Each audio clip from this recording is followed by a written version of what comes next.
দেশ এবং প্রবাস থেকে মুহূর্তে যারা দেখছেন সবাইকে আসসালামু আলাইকুম। আজকে আমি অবস্থান করছি বাংলাদেশের প্রথম বেয়ারিশ হাসপাতালে তথা বেয়ারিশ চিকিৎসা পুনর্বাসন কেন্দ্রে।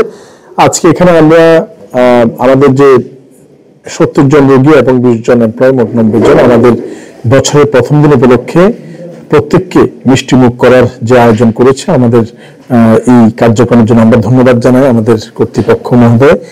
বেয়ারিশ চিকিৎসা পুনর্বাসন কেন্দ্রের পক্ষ থেকে ইউকেএস উত্তম দাদা, যিনি ওমান অবস্থান করছেন, চাঁদপুর কচুয়ার সন্তান, উত্তম মানব কল্যাণ ফাউন্ডেশনের ফাউন্ডার এবং নানাবিধ মানবিক কার্যক্রম যিনি করে যান, তার স্পন্সরে বছরের প্রথম দিন কেউ স্মরণ না করলেও তিনি স্মরণ করেছেন এবং আমরা ওনাদেরকে ধন্যবাদ জানাই।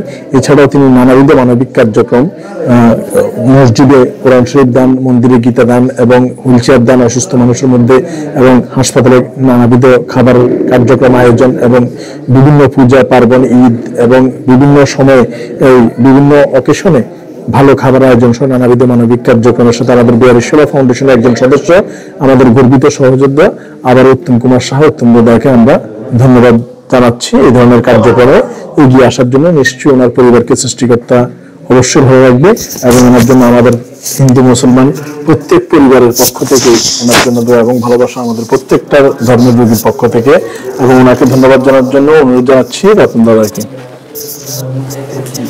ধন্যবাদ উত্তম দাদাকে, যিনি প্রবাসে থেকেও এই বেয়ারিশ চিকিৎসা পুনর্বাসন কেন্দ্রে যে বেয়ারিশ মা বাবা আছে, প্রত্যেকটা অনুষ্ঠানেই উনি চেষ্টা করে বেয়ারিশ মা বাবাদের জন্য কিছু করার জন্য। তো আজকে হ্যাপি নিউ ইয়ার উপলক্ষে ইংরেজি নববর্ষের শুভেচ্ছা ওনাকে, এবং উনি এই উপলক্ষে আজকে বেয়ারিশ মা বাবাদের জন্য যে মিষ্টির আয়োজন করেছে, মিষ্টি মুখ করাচ্ছে। তো আমি ধন্যবাদ জানাচ্ছি দাদাকে, এবং উনি মসজিদে প্লাস আমাদের হিন্দুদের যে গীতা দান এবং কোরআন শরীফ উপহার দেওয়ার থেকে শুরু করে এবং শীতবস্ত্র বিতরণ থেকে শুরু করে এই সামাজিক এই অসহায় মানুষের পাশে থেকে কাজ করে যাচ্ছে প্রবাসী থেকেও। তো সবাই আমাদের উত্তমতার জন্য দোয়া ও আশীর্বাদ করবেন, যাতে উনি সবসময় এরকম আমাদের বেয়ারিশ চিকিৎসা পুনর্বাসন কেন্দ্রের পাশে থেকে এরকম বেয়ারিশ মা বাবাদের সেবায় নিয়োজিত থাকতে পারে। তো আমি আবার ধন্যবাদ জানাচ্ছি সবাইকে, এবং যারা এখনো আমাদের হসপিটালে ভিজিট করেন নাই, একটু আসবেন, এসে এই বেয়ারিশ মা বাবাদেরকে দেখে যাবেন। দেখে গেলে হয়তো এই বেয়ারিশ মা বাবারা দেখে আপনাদেরকে খুশি হবে এবং একটু দোয়া করবেন এই বেয়ারিশ মা বাবাদের জন্য। আর আমাদের একটা পল্লী বাংলা ফুড প্রোডাক্টস নামে একটা যে প্রোডাক্টগুলো আমরা মার্কেটে দিয়েছি, ওই প্রোডাক্টগুলো আপনারা বেশি বেশি করে ক্রয় করবেন।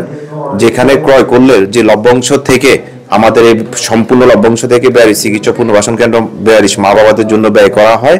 আপনারা জানেন যে প্রতিষ্ঠানটা পরিচালনা করার জন্য প্রতি মাসে 5 লক্ষ টাকা দরকার। সেটা যিনি আমাদের প্রতিষ্ঠাতা, আমাদের শ্রদ্ধেয় ভাই, লিডার মানবিক শকত ভাই, যিনি 14 মাস ধরে উনি চালিয়ে আসতেছেন, এখন না পারা সত্ত্বে উনি অল্টারনেটিভ একটা উদ্যোগ নিয়েছেন যে বিজনেস করার জন্য। এই বিজনেসের লভ্যাংশ দিয়ে এই প্রতিষ্ঠানটি পরিচালনা করা হবে।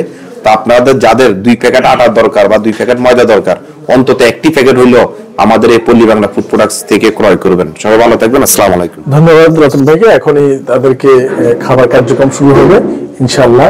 ভবিষ্যতে যাতে এই ধারা অত্যন্ত অব্যাহত রাখে, সবাই ওনার জন্য দোয়া বা আশীর্বাদ করবেন। বাংলাদেশের প্রথম বেয়ারিশ হাসপাতাল থেকে আসসালামু আলাইকুম ওয়া রাহমাতুল্লাহি ওয়া বারাকাতুহু।